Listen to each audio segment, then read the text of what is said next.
Surpresa no IGPM e um número assustador quando fala-se do déficit do governo. Isso e mais agora no nosso último Morning Call de 2025. Por aqui, Max Braga, hoje 30/12. E sim, esse é o último vídeo que eu vou gravar para vocês. Espero que tenha sido um ano legal aqui com as notícias, que eu possa ter feito um bom trabalho. Vou buscar sempre melhorar para o ano de 2026, tá? Bom, vamos começar então por onde paramos ontem. O IGPM, que estávamos aguardando então os números, eles chegaram e foi surpresa. O IGPM recuou 0,01% e a expectativa era de uma alta de 0,15%. Então, assim, desacelerou, inclusive, de forma bastante forte do mês passado, que foi uma alta de 0,27%. Então, voltando, né? Dessa forma, a gente entende, sim, que continua ali um movimento de estabilidade, de redução, né, progressiva da inflação, as pressões inflacionárias, né, isso é um cenário que favorece para um começo de ano, de repente ali, segunda reunião do Copom, começar, quem sabe, a gente ter um pouco mais de certeza em uma queda de juros, tá? Para essa terça-feira ainda tem algumas divulgações, eu vou passar por tudo isso, que eu vou fazer um pequeno resumo aí das coisas, mas ainda tem lá dados de emprego, CAGED, etc. São dados importantes. Os mercados acionários ontem, o Bovespa fechou em queda, leve queda de 0,25%, aos 160.490 pontos, tá? Só para dar uma referência aqui para a gente fechar. E aí, eu já queria entrar em dois, são três temas aqui, só mais para fechar aqui os nossos assuntos mesmos, e acho que é relevante, porque o ano que vem a gente vai ter um ano bastante difícil em relação principalmente às contas do governo, ano de eleição, a gente sabe muito bem como que é no Brasil, e aí eu queria trazer um pouquinho desses dados para vocês. Saiu então ontem os dados do governo central, né, do Tesouro Nacional, Previdência Social, e eles vieram mais uma vez com um déficit grande de 20 bilhões em novembro, tá? Então, esse rombo ele foi maior do que o projetado, que o déficit estava sendo apontado ali na casa de 13 bi, mas veio bem acima. Com isso, a gente tem os seguintes números, né? As despesas do governo já aumentaram, já cresceram nesse ano 4% em novembro, em comparação com o mesmo mês de 2024, por exemplo, já contabilizado a inflação e tudo mais, e as receitas totais tiveram uma queda de 2,6% na mesma base de comparação, ou seja, o brasileiro não aguenta mais pagar imposto e muita gente já não consegue mais pagar os seus impostos, empresas, etc. Bate recorde, inclusive, as empresas que estão inadimplentes. Bom, no acumulado, então, o déficit central primário, né, todo o déficit fica na casa de 83 bilhões de reais. É isso mesmo. Isso acumulado de janeiro a novembro de 2025. E para 2024 também foi um déficit grande, mas enfim, 67 bi, né? Então a gente teve aí um aumento de 20 bilhões. Claro que aí esses dois números não estão corrigidos aí pelo IPCA. Bom, com isso a gente tem aí então a previsão de um ano difícil no próximo ano em relação a muita coisa de investimento que seja investimento de fato, né? Porque o ano que vem a gente tem mais, são aqueles investimentos eleitoreiros, assim por se dizer, tá? É isso. Teremos que conviver com isso. Então, assim, o mercado brasileiro, então, para a gente passar a régua aqui na última sessão, chega a última sessão hoje, né, em 2025, terça-feira, com mais um dia de baixa liquidez.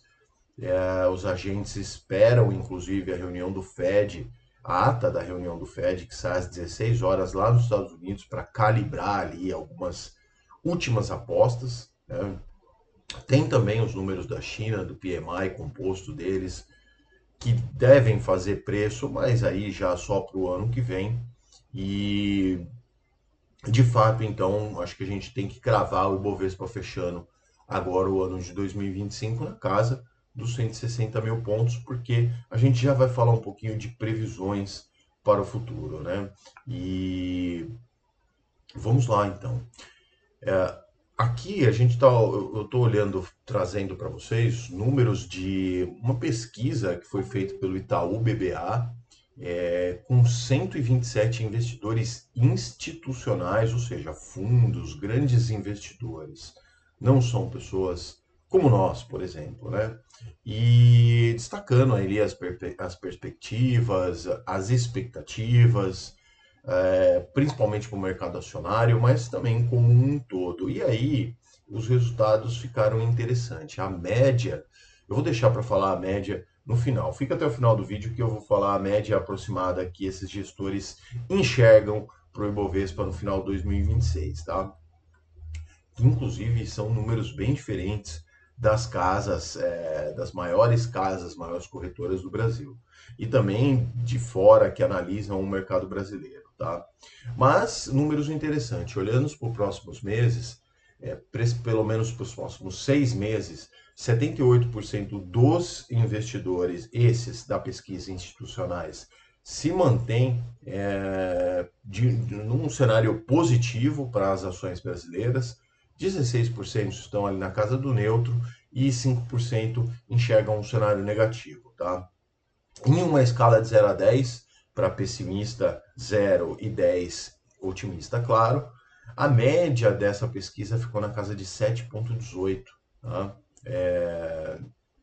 E também, ao levar em conta a questão do afrouxamento monetário, ou seja, a queda da taxa Selic, a maioria desses investidores avalia que a Selic deve ficar entre 12% e 12,5% até o fim de 2026, comparado com o patamar que a gente tem agora de 15%. E esses números, sim, os investidores estão ali em linha, principalmente com o relatório que orienta grande parte do mercado, que é o relatório Focus, sai todas as segundas-feiras, tá? Bom, para falar de fatores, né, os principais fatores, então, eles elencam ali a política local, curva de juros, continuam no centro das atenções. E no cenário global, os investidores olham ali a correlação entre o setor de tecnologia e inteligência artificial, tá bom? Bom, os números, então, das principais casas, né, BofA, inclusive, que é o banco Banco Internacional, Morgan Stanley, XP, entre outras, né, falam ali de uma bolsa na casa de 200 mil pontos, vi até pesquisas aí, indicações aí em 220 mil pontos. Mas esses investidores institucionais que estão ali no mercado real também projetam então a nossa bolsa para o final de 2026 na casa dos 189 mil pontos. Saindo aqui, então, de uma bolsa, ou partindo de uma bolsa de 60 mil, 160 mil nesse final de ano, a gente consegue entender que muito dos investidores projetam um cenário ali de pelo menos 20% de ganhos numa bolsa bastante restrita, bastante pequena, com poucos setores. Na verdade, a Bolsa do Brasil ela é bastante pequena. Então, o que isso quer dizer? Que para os investidores de risco, no ano que vem, vai precisar ser bastante seletivo, pegar ali na pinça ali as coisas que realmente fazem sentido e ficar de olho aí com as armadilhas, tá? Os setores, inclusive, que mais ganham força no Brasil para 2026, já fica a dica, como sempre, commodity, banco e saneamento, tá? A parte elétrica e etc. São as que são as mais preferidas pelos investidores ali que fazem seus investimentos olhando para algo com um pouco menos de risco. Bom, Outra coisa que é importante destacar para a gente finalizar também, não ficar me alongando muito aqui no vídeo, é que sim, com a queda da taxa Selic, os investidores de renda fixa que estão apoiados no pós-fixado começarão a ver esses rendimentos diminuírem. Esse ano ainda foi um ano muito bom para quem apostou apenas no CDI, claro que perdeu da bolsa no Brasil também, tá? Perdeu de FIX, perdeu de uma série de ativos. A bolsa brasileira ali tem ações que fizeram uma valorização imensa nesse ano. E ações grandes, tá? Só a Vale, por exemplo, que estava em queda, superou 50% no ano. Então, assim, os investidores, voltando, né? Os investidores que se apoiaram apenas no CDI nesse ano conseguiram rendimentos ali na casa dos 14, 15%, dependendo ali do tipo de aplicação que fizeram.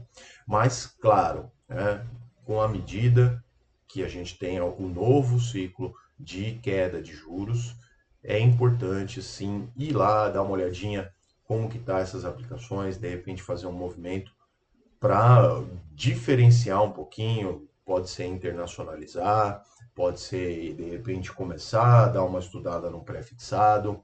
Os multimercados, embora aí muito, né, amassados, principalmente em 2023, 2024, alguns tiveram um retorno positivo nesse ano, positivo de forma saudável mesmo nesse ano de 2025. Então, sim, 2026, um ano crucial, onde a gente vai ter eleições do Brasil, muito gasto, muita dificuldade, às vezes muita volatilidade por conta dos ruídos políticos. Então vai ser um ano que vai precisar de ter muita mesmo, parcimônia, muita paciência e vai precisar também de uma boa estratégia. Então, é isso que eu queria deixar para todos vocês.